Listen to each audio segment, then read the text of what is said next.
Olá, seja mais que bem-vindos, agradeço você pela inscrição, lembrando que aqui você não é apenas um inscrito, você acaba se tornando um grande amigo meu, então seja mais do que bem-vindos. Antes de eu começar esse vídeo, muito obrigado a todos vocês, em especial você que está assistindo agora e já clicou aí no botão de inscrever e já até curtiu o vídeo, você realmente é um anjo de pessoa. Estamos juntos sempre. Hoje eu estou trazendo o i7 7700K, ele é pertencente à 7ª geração de processadores da Intel. Seu ano de introdução foi 2017 com microarquitetura em 14 nanômetros. O preço do produto, pelo menos aqui no Brasil, fica meio que indefinido, não vale nem a pena pesquisar. Já para você importar para os nossos amigos chineses, fique até R$ 1.097. Vale muito a pena você importar. Tá esperando aqui, vambora. Tecnologia Hyperthread a gente possui sim, são 4 núcleos reais e 8 linhas de instruções. Exatamente isso, 4 núcleos para uma linha i7 da 7ª geração tá meio complicado, tá? Ponto negativo mesmo. Lembrando que a gente já tem a versão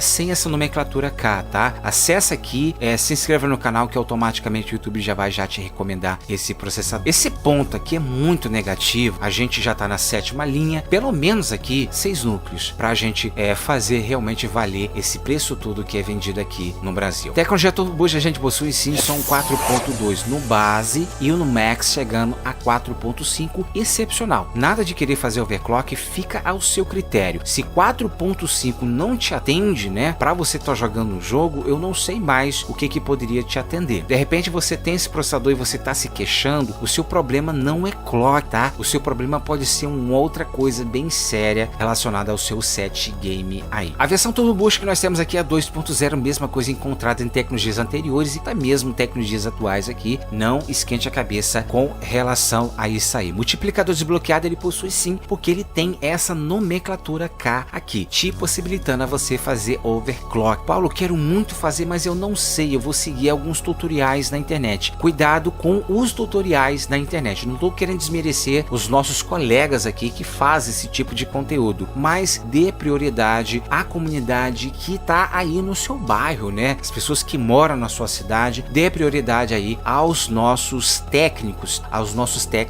de informática. Coloca na mão deles, deixa eles se virar lá e fazer overclock por você. Vale mais a pena você fazer isso. Memória cache bem abaixo, 8 MB de cache, 7ª geração, né? Pelo menos aqui, pelo menos não exigindo muito, pelo menos 15 MB de cache seria bem interessante aqui. Controlador de memória, a gente tem um DDR4 trabalhando a 2400 MHz com seu limite máximo de 64 GB. Lembrando que algumas placas mães que a gente utiliza ou compra, algumas ficam limitadas somente em 32 GB. Então nada de querer colocar quantidades absurdas de memória RAM. Frequência de memória 2400, muito bom. Não precisa mais do que isso daí não. Ah, Paulo, eu quero atingir grandes níveis. Provavelmente que você precisa aí fazer o dual chain com frequências e latências iguais. Ah, um canal falou que eu posso misturar tudo. Agora pergunta se no set game dele lá ele misturou tudo.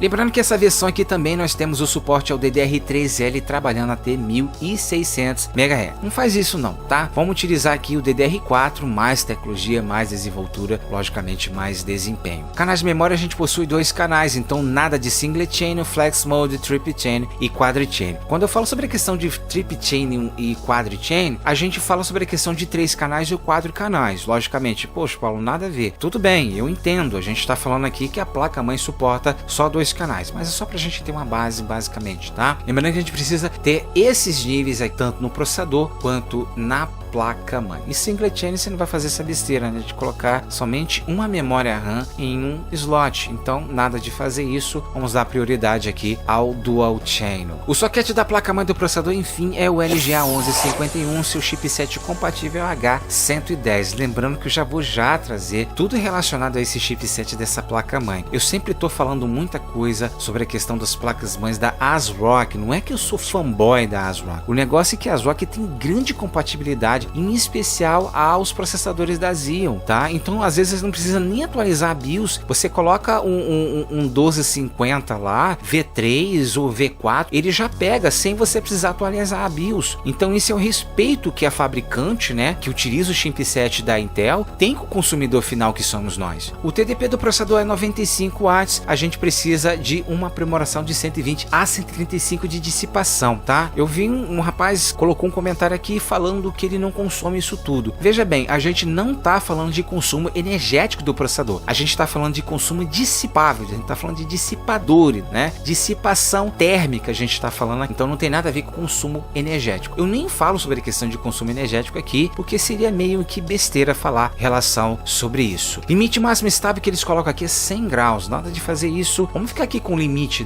dos nossos relatórios, né? Para você que já está acostumado, já acabou já de se inscrever agora, já até curtiu o vídeo, vamos deixar entre 62 até no máximo estourando 72 graus para a gente não agredir os VRM. Ah, problema no VRM, meu computador está explodindo. Às vezes não é problema no VRM, é você que está com o cooler errado, né? Você que colocou um dissipador que não é compatível com o seu processador, ok? A própria Intel coloca aqui um limite aqui de 130, exatamente a mesma coisa que eu coloco aqui, se bem que eu coloco de 135, tá? Colocando de 130, agora eu tô colocando para 135. Então se a própria Intel coloca até 135 um limite dissipável para você colocar o seu cooler, por que não seguir as regras aqui do relatório? Controlador de vídeo a gente tem sim um controlador aqui HD Intel 630. Ele é um pouquinho superior ao 530 da sexta geração, então você já tem um ganho aí. Logicamente que existe outros chipsets gráficos aqui que a Intel já disponibiliza, que isso vai conforme ao que você paga mais, logicamente, é assim que funciona no mundo, né? Você paga mais para você ter o melhor, e com a Intel e AMD não importa, né? Vai ser basicamente a mesma coisa. O básico que nós temos aqui é 350 MHz, o nosso máximo é 1.15 GHz, tá? Aqui nessa tecnologia a gente encontra o suporte ao DirectX 12.0 e as nossas tecnologias que a gente sempre costuma falar que aqui é o suporte ao 4K, HDMI, VGA, DisplayPort, todos eles em 60 Hz. Placa de vídeo Offboard a gente está trazendo aqui, eu estou trazendo para essa linha 7 aqui. Eu vi um fator muito interessante com a RTX 3060 Ti, tá? Eu vi diversos jogos rodando entre 78 a 90 FPS. É muito bom isso. Lembrando que quantidades muito absurdas, você não vai nem notar isso, né? Depende, se você tiver uma tecnologia como a famosa Ray Tracing tem dentro da RTX, aí tudo bem. Você vai começar a ver uma coisa a mais aí nos seus jogos. Mas taxas abusivas, né? Taxas absurdas de FPS, né? Se você tem aí uma 1660 ou uma outra placa de vídeo que não tem essas tecnologias, até pela questão também de núcleo CUDA, você não vai ver diferença nenhuma. Então não julgue se você vê uma pessoa que tem um computador rodando a 60 ou 78, se você não se disponibiliza de outras tecnologias que são inventadas aqui nos tempos atuais. Controlador PCI Express a gente tem um 3.0, dá para fazer grandes investimentos sim. Eu arrisco falar, vou colocar minha cara a tapa aqui, até uma 3070 vale e vai dar muito bom aqui nesse processador. Com relação a chipset, utilize o melhor que você puder comprar. Eu sempre coloco o mais barato aqui, que vai ficar mais interessante aí no seu bolso, tá? A maioria dos chipsets que eu trago aqui pro canal, eles ficam até R$700. Você tem um chipset bom aí para poder atender basicamente aquele usuário. Mas logicamente tem outros chipsets que vão até R$1.800, né, R$1.700 por aí. Fica a seu critério, sua escolha basicamente. Fonte potencial sem potencial, com seu limite mínimo 450 até o nosso máximo 650. E aí, gostou do vídeo? Achou interessante? Ah, outra coisa, achou que eu ia esquecer, né? Às vezes algumas pessoas estão até dando risada, que eu sempre falo para você não se esquecer do filtro de linha. Basicamente é isso. Lembra daquele raiozinho que começa a dar aquelas trovejadinhas, né? Começa a dar aqueles relâmpagos meio estrondosos? Pois é, pode ser que uma hora dessa pode dar um ruim aí nas nossas máquinas. Então a melhor coisa que a gente tem aí é o filtro de linha para poder diminuir oscilações, ruídos, né? E até, quem sabe, desarmar,